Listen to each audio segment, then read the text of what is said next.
You may not even be aware that they exist, but contact tracers perform a job that is crucial to the containment of infectious diseases and epidemics, such as the most recent COVID-19 pandemic. What they do is called contact tracing, hence the name contact tracer. Essentially, contact tracing communicates with people who have been infected and then tracks down anyone who may have been in close contact with the person who was recently infected by the disease or virus. This way, contacts can quarantine themselves and prevent further spread. But just how important is this seemingly simple job during a time when coronavirus is floating around? We'll be covering that and more in this overview video regarding the contact tracer job. Contact tracers have existed before the coronavirus pandemic. They help to control the spread of the Ebola disease, track HIV patients, and are credited with helping to stop the SARS epidemic in 2004. Now with the recent COVID pandemic, their services are more urgently needed. The overall job of a contact tracer hasn't changed much.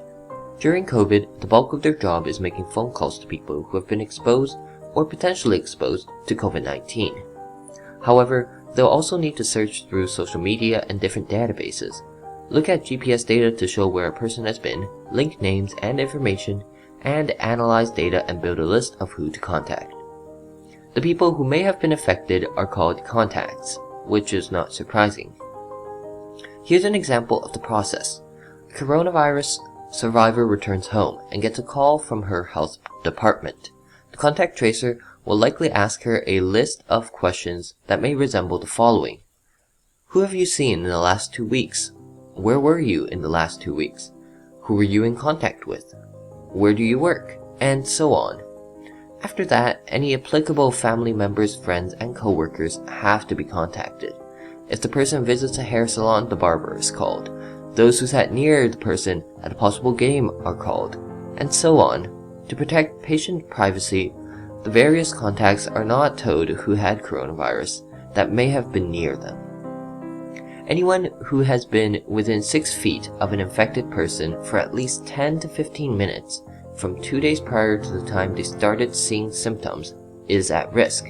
These contacts are provided with education, information, and support to understand their risk and what they should do to separate themselves from those who are not exposed.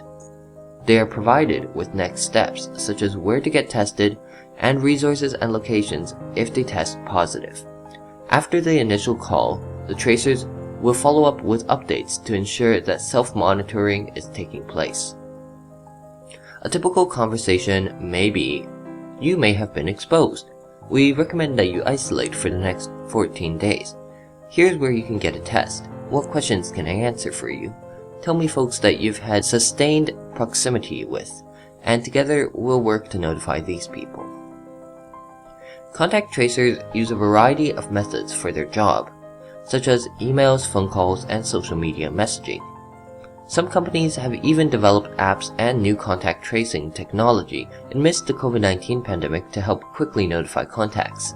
However, that doesn't mean that contact tracers aren't needed, since there are still plenty of people without smartphones or fancy tech.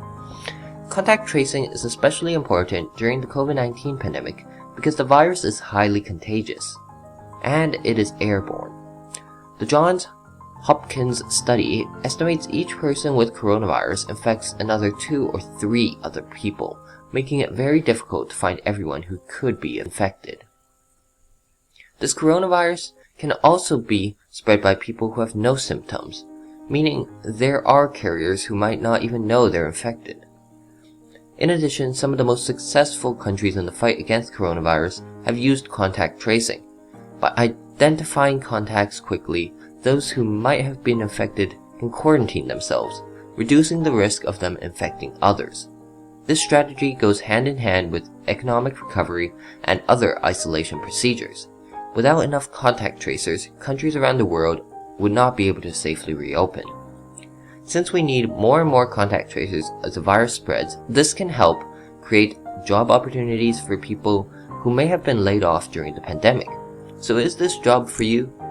To be a contact tracer, it is helpful to have a public health or healthcare background, and knowing multiple languages is a plus. but whatever the background, you can be trained to do the work. The minimum is usually a high school diploma or bachelor's degree in health, but different states or provinces can have different requirements. There are also online training resources and courses, which will be posted in the description box below. Depending on the state, completing some of these courses, especially the one provided by Johns Hopkins and Bloomberg, may help you when searching for a job. There are also some personal qualifications, and while the hard skills like customer service and health knowledge is very beneficial, the soft skills may be what matters most. One of the most important things is to have a passion for helping other people.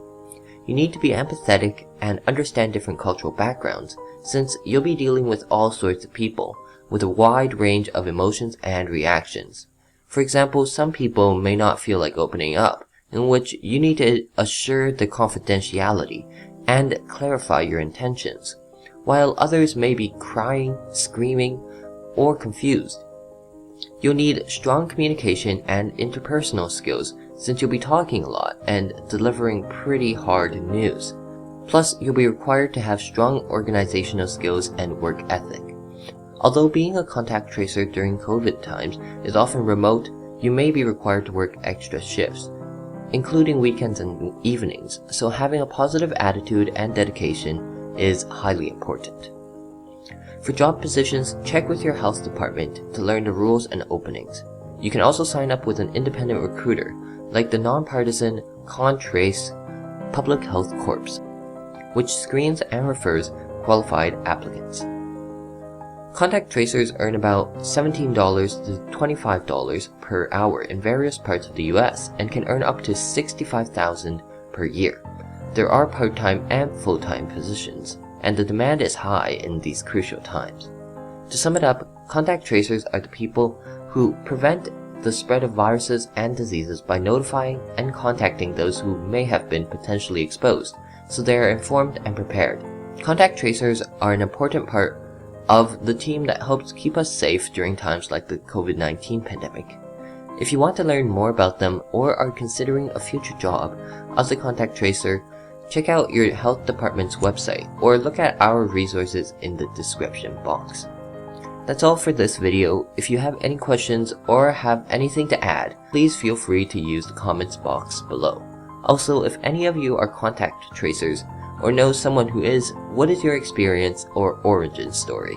What do you think of contact tracers, and do we need them?